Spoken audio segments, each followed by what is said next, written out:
Hey my loves, it's Kaylin Rose and I'm back with another video. To those of you who don't know me, welcome to my channel. It's faith-based content along with prophetic words. And to those of you who are returning, welcome back. I'm so happy to share this word of the Lord that was really deep and it cut me down to my soul. And it's coming from straight out of Isaiah 54, verse 2.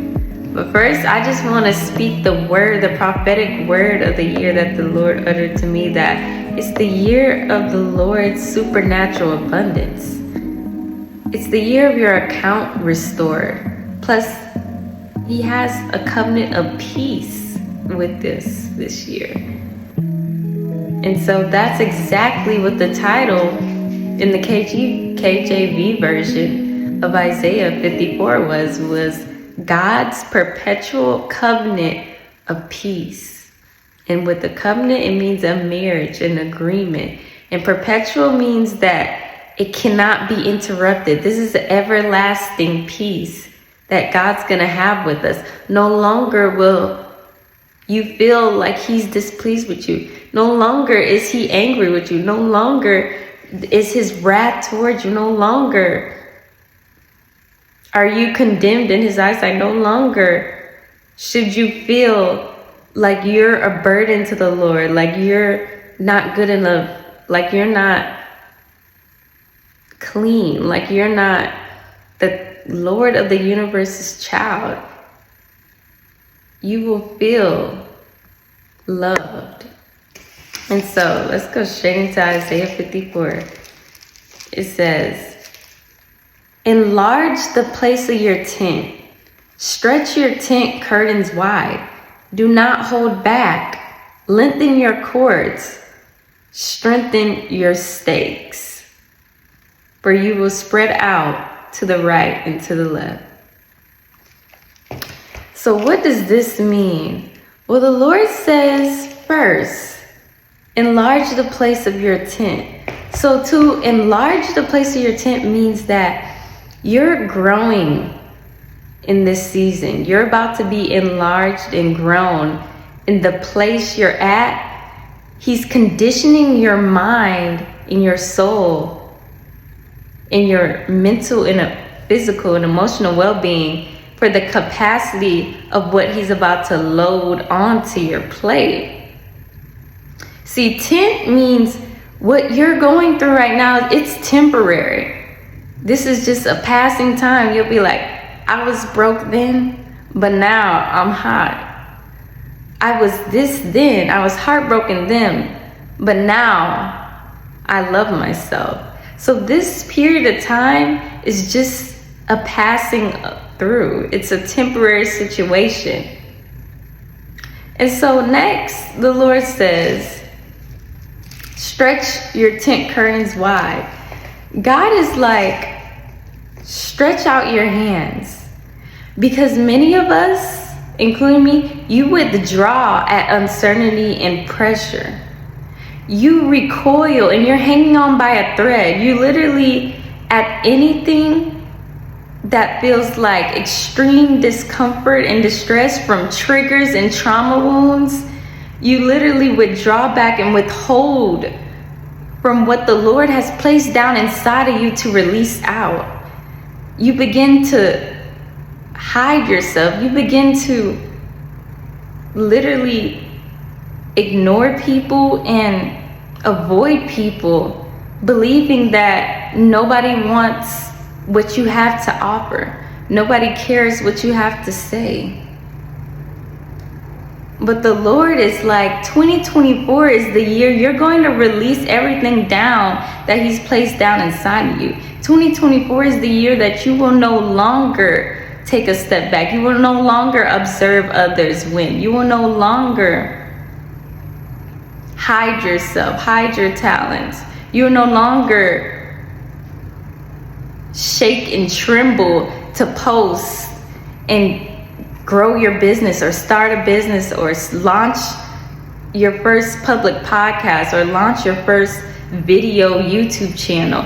Whatever you've been trembling and shaking to do, The Lord is like, this is the year you will do it, and you will begin to do it with ease, because he's stretching you, and he wants you to dwell with him. When the Lord says, strengthen your stakes and lengthen your cords, he's saying the cord is like your umbilical cord. Just like when you're connected to your parent, this is how we're connected to God. God is saying, lengthen your cord. You have to draw closer to him now more than ever before. You have to spend more time with him. In the KJV version, it says to tarry. Tarry means to linger. We have to abide more than usual. Whether that means, if you have the time to, you got to wake up early and get in the Lord's presence. Because he's like, for what he's about to do this year, you're going to need to rely on his strength. He said, no longer will you act independently. I'm an independent person because I grew up believing I had to get it done. If I don't get it done, it won't get done. If I don't do it, who else will? If I don't make it happen, then how will it happen? But the Lord is like, this is the year your dependency and your self-sufficiency is over. We have to rely fully on him. We have to release control fully on him. And that is so hard for me. But some of you, that's what he's saying. We can no longer think we can spend 5 minutes with the Lord and believe we're going to be mighty, strong, and able to do what he's called us to do. But he says, as soon as you lengthen your cord to him, you're going to be able to put this pin. You're going to be unmovable. The Lord is building us up to be firm, to be unshakable in his word, and confident in who we are and who he's called us to be and what he's called us to do. The Lord says, pin your stakes down. That means assert yourself into all areas. You have nothing to lose. Assert yourself and believe in yourself. That's what he's doing. Essentially, he's removing everything so that we encourage ourselves, that we believe in ourselves, that we know where God is taking us, regardless if anyone is rooting for us. We don't root for ourselves all 2024. That's what the Lord's building us up in: courage, strength, resolution, persistence, power. The Lord is building you to enlarge your capacity, to be able to receive the supernatural abundance that he's about to flood onto you. So just know that you're not alone if you struggle with self-sufficiency. It's time to draw near and cut out all distractions. It literally means to hold fast. We have to hold fast to the Lord. So for some of you, you are going to need to fast. So I love you guys. And I want you guys to know, you were born to help others. You were born to support others. You are not born to draw back and play it safe and remain hidden. The Lord says you are the light of this world. You cannot be hidden.